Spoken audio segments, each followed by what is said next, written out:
What happened to the Promised Neverland? This series had the best manga in Jump and the best first season I've ever seen, but quickly became hated by even its biggest fans. And after the bizarre ending that was season 2, you might be inclined to think that, well, at least the manga is still good. But that's really the nostalgia taking over. Because if you go back to when the manga was ending, it was almost as divisive as the anime.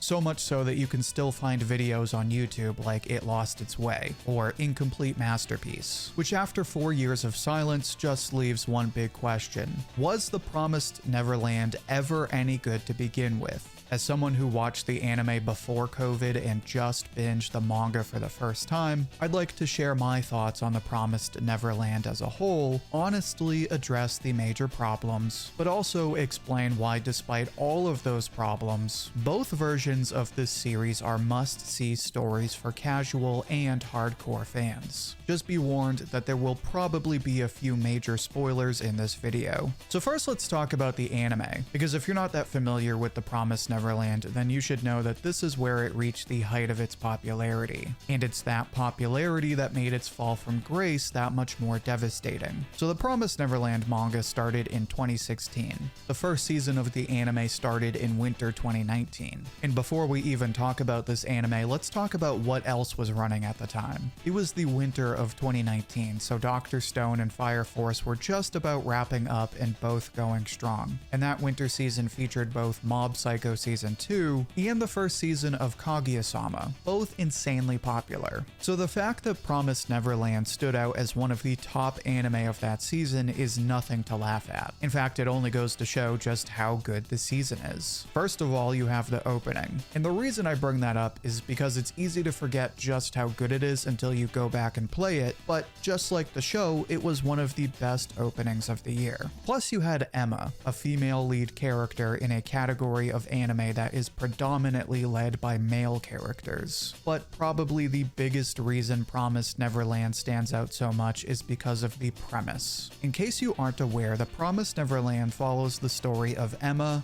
Ray, and Norman, 3 orphans who find out that their home is actually a farm run by demons who raise kids just to eat their brains when they turn 12. On top of that, their foster mom, who has raised them with a smile their whole lives, is working for the demons and actually works to make the kids smarter so that they're better food for the demons. It's a tragic twist because the story opens up on such a wholesome note, and then out of nowhere you find out that these kids are being treated like cattle, which gets you invested in an amazing 12 episodes where Emma and her siblings have to outsmart their mother and escape this carefully crafted conspiracy. A struggle that consists of plotting, spying, betrayal, gore, and a constant mental battle of 4D chess. And what makes this season so good is that it's a great story on its own. It has all of the great elements I just listed, and by episode 12, there's a resolution to this struggle that answers most of the questions you would have. So back when I watched this show for the first time, I couldn't help thinking this was one of the best first seasons I had ever seen, which made the experience during season 2 all the more disappointing. But before I get into that, make sure to join the channel if you're enjoying the video so far. You get exclusive badges and emojis that you can show off during our weekly live streams, and you can pick which series I cover next.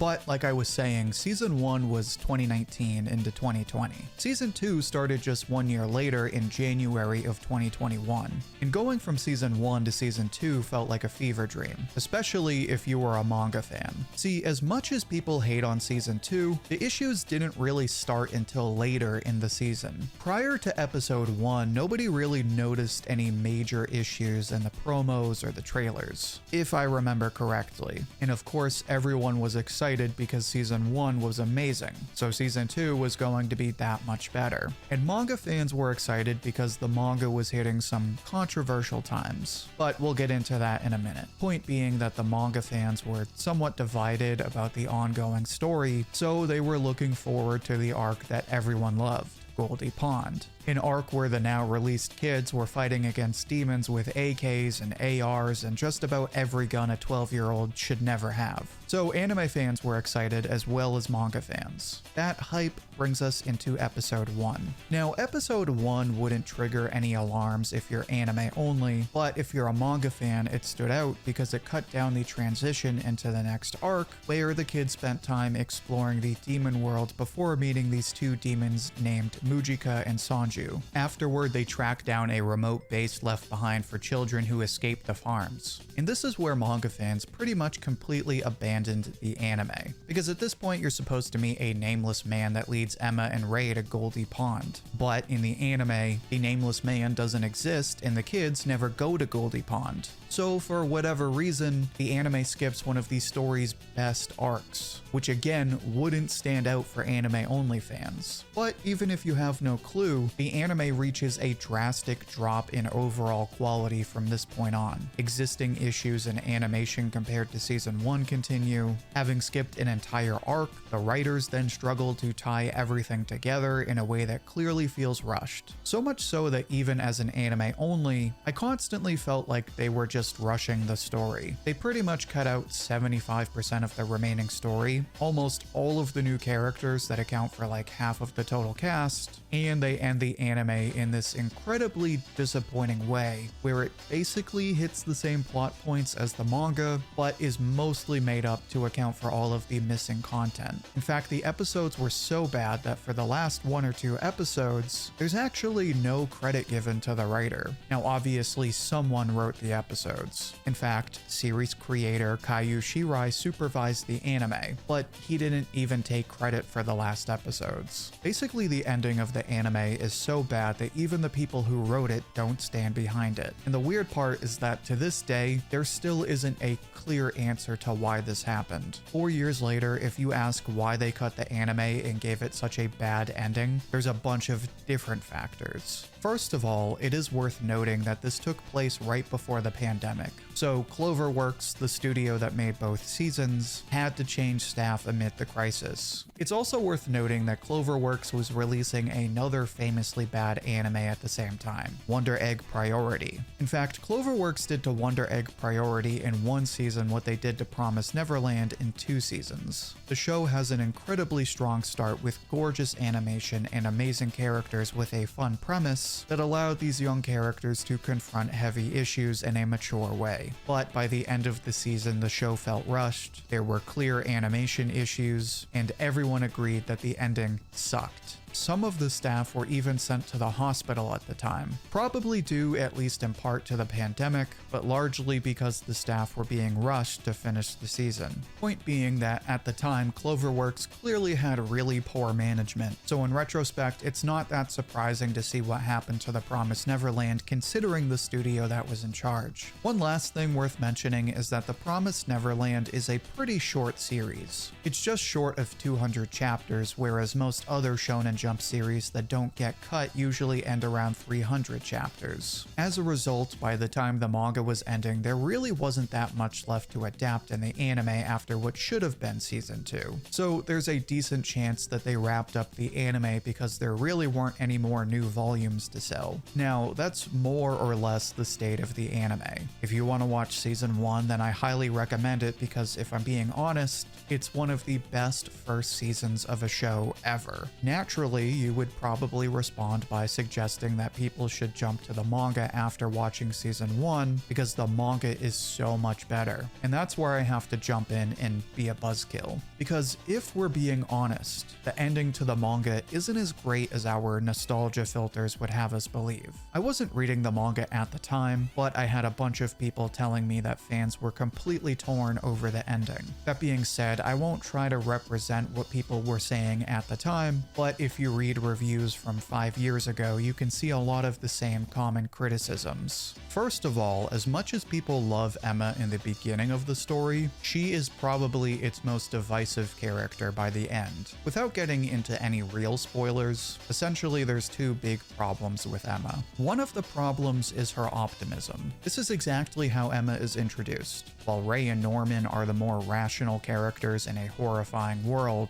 Emma serves as the optimistic protagonist protagonist that fights for the best possible outcome. So this core trait of hers shouldn't be a problem because this is what we were promised. But the issue people have in the ending is that this optimism feels out of touch given the context of the ending. Basically, it's one of those situations where the bad guys are clearly bad people, but Emma is like, yeah, but I'm gonna save everyone. And it wouldn't be so divisive if it weren't for the fact that Emma kinda gets her way. So it's really a combination of Emma is very optimistic in a story that feels like it should be somewhat more grounded, and she kind of gets her way without any real struggle in convincing other characters to completely change their beliefs. And this lack of struggle is a big part of the other problem people have with the ending. Basically that Emma makes this big sacrifice in the end that allows her to save all of the humans and all of the demons. But by the end of the last chapter, they essentially undo all of the consequences of this heroic sacrifice. And it turns into another instance of Emma getting whatever she wants without any real struggle. Now, those are the problems with Emma. There's also other issues like people feeling as though the story was rushed and should have been more fleshed out. Some people also feel like there's really no satisfying villains in the story after Goldie Pond, which normally wouldn't be so bad, but when you consider how great of a villain Isabella is in the introduction, it seems like kind of a letdown.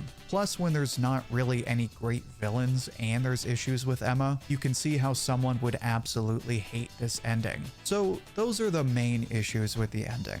Clearly, it's not as perfectly written as our nostalgia brains would have us remember. So what do you do if you're a new fan? Do I watch season 1 and then read the manga and hope that I like it? Do I ignore the anime completely? Is it even worth it? And here's my answer as someone who was anime only and actually likes the manga ending. If you are completely new, just watch season 1. Then if you enjoy it, which you probably will, consider giving the manga a chance. If you've already watched seasons 1 and 2 and you're hoping the manga is like a completely different story, then don't get your hopes up. Don't get me wrong, season 2 is terrible and ruins the legacy of the manga, but the manga comes with its own flaws, so don't go into it hoping it's gonna be this perfect series. That being said, I think The Promised Neverland is a story that everyone should read, even if you're not a manga fan. The ending has its issues, but I was never reading it for crazy villains or a bunch of fleshed out side characters like in One Piece. I just wanted a satisfying conclusion to Emma's story, and for the most part, that is what you get. Emma wants to save her family and change the world for the better, and that is exactly what she does. The Promised Neverland may not be the heaviest story, but it also sets up these parallels to real-world issues that everyone can relate to without having to be political. It shows you how horrifyingly easy it is to separate groups of people and invent ways to make them less than human, and shows you an outcome where people decide they don't want to do that anymore. The execution of this outcome is far from perfect, but it is a satisfying ending.